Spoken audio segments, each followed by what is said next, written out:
Hello friends, welcome to all of you once again on this YouTube channel, and I am your best buddy Dr. Narendra Mule sir once again front of you with a new topic.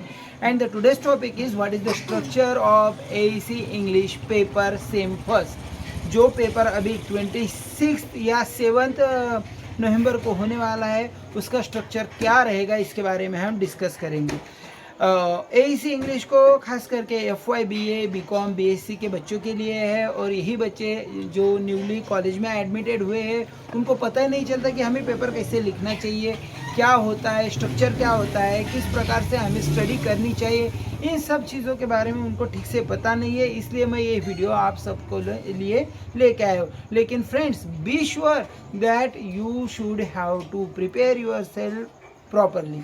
हाँ दोस्तों, ये मेरा humble suggestion है आप लोगों के लिए कि आप लोगों ने स्टडी करनी ही चाहिए। विदाउट स्टडी आप ये पेपर ठीक से दे नहीं पाओगे। इतना टफ नहीं रहेगा और ना ही इसके बारे में इतना सोचने की ज़रूरत है, लेकिन विदाउट स्टडी आप काफ़ी मिस्टेक कर सकते हो, ताकि ये एक प्रकार से डू एज डायरेक्ट के फॉर्म में आता है। मतलब जो आपको पता है वही आपको जो प्रॉपरली पता है वही लिख सकते हैं। ऐसा अपने ही मन से कुछ भी छाप के नहीं आना है, लिख के नहीं आना है। तो आइए विदाउट वेस्टिंग टाइम शुरू करते हैं हमारा वीडियो, जो कि ओरल कम्युनिकेशन को। तो दोस्तों, ये है हमारी प्रीवियस ईयर की क्वेश्चन पेपर, हम इसके थ्रू ही देखेंगे। यहाँ पे आपको पूछे गए हैं पहला क्वेश्चन, है ना। तकरीबन 30 मार्क्स का पेपर है आपका, याद रखिएगा। और हर एक क्वेश्चन में शायद 3 क्वेश्चन है। तो आइए पूरा का पूरा स्ट्रक्चर देख लेते हैं और उसी के हिसाब से हम काम करेंगे। तो पहला क्वेश्चन आता है हमारा डू एज डायरेक्ट। उसमें हमें सफिक्सेस और प्रीफिक्सेस ये पूछे जाते हैं।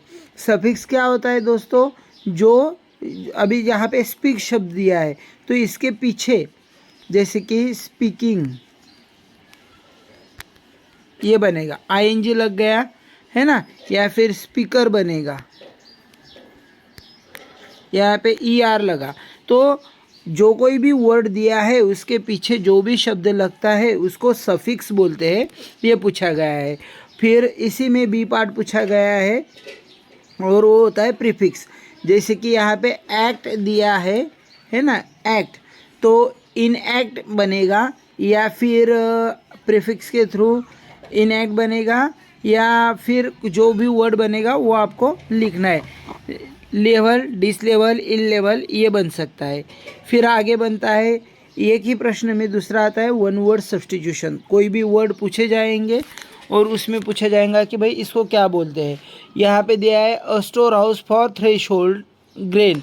तो स्टोर, ग्रेन स्टोर भी बोलते हैं कि धान्य रखने के लिए, मतलब जो कोई भी ग्रेन्स होते हैं उसको रखने के लिए जो जगह होती है उसको क्या बोलते हैं, उसको बनाए। और शायद ये भी आ सकता है आपको कि किसी डिसीज़ पे सभी डिसीज़ पे जो औषध चलती है उसको क्या बोलते हैं, तो उसको पैनेसिया बोलते हैं, याद रखिएगा। ये करके है, आप याद रखिएगा। आगे बढ़ेंगे, मैं उसके बारे में भी वीडियो बना दूंगा आप लोगों के लिए।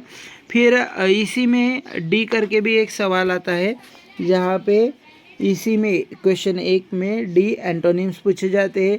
फिर या फिर और एक आता है जहाँ पे right the meaning of the phrase and use it in your proper sentence.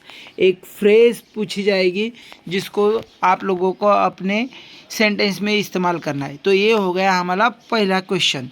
चलो अगला है दूसरा क्वेश्चन। दूसरे क्वेश्चन में आपको कोई भी 3 सवालों के आंसर लिखने हैं, और आंसर इन ब्रीफ, मतलब एकदम ब्रीफ में लिखना है। 12 मार्क्स के है, तो इससे ये पता चलता है कि हर एक क्वेश्चन की वैल्यू कितने मार्क्स की होगी, 4 की। इसलिए आपको ठीक से लिखना है, ठीक है। तो तकरीबन आपको 5 सवाल पूछे जाएंगे, 5 या 6, और उसमें से आपको कोई भी 3 का अटेम्प्ट करना है। 3rd नंबर का क्वेश्चन होता है, काफ़ी इम्पोर्टेंट है ये भी। कोई भी 2 लिखने होते हैं, 10 मार्क्स का क्वेश्चन है। ठीक से समझ लो दोस्तों, ताकि इसी प्रकार से स्ट्रक्चर रहेगा।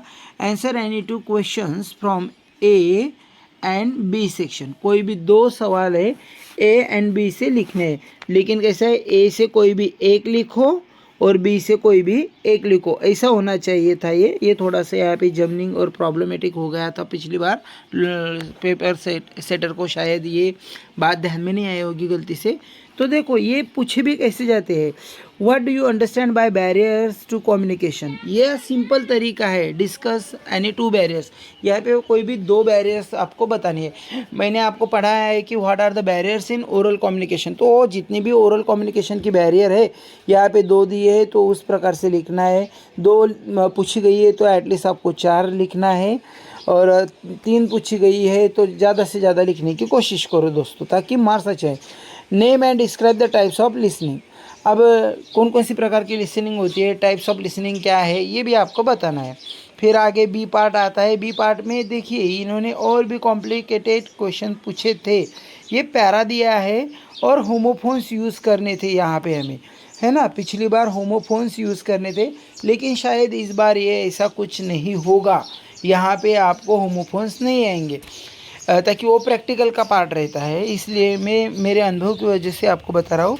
तो ये है हमारा स्ट्रक्चर, फिर यहीं पे हमारा पेपर ख़त्म हो जाता है। तो दोस्तों अगर आपको वीडियो अच्छा लगा हो तो please like share and subscribe. लेकिन सबसे इम्पोर्टेंट क्या है कि हमें नंबर 1 के क्वेश्चन में ज़्यादा से ज़्यादा मार्क्स गेन करने हैं, जो कि हम कर भी सकते हैं। इसमें कोई प्रॉब्लम नहीं है। आपको क्या करना है, suffix, prefix, antonyms, synonyms, one word substitution, इन्हीं पे ज़्यादा से ज़्यादा ध्यान देना है, और कोई भी एक फ्रेज़। ठीक है, इसके बारे में भी वीडियो बना दूंगा, आप पहले इस पे फोकस कर लीजिए और कमेंट में कीजिए। अगर आपको और वीडियो चाहिए तो कमेंट कर दीजिए, बना के दूंगा। थैंक यू दोस्तों।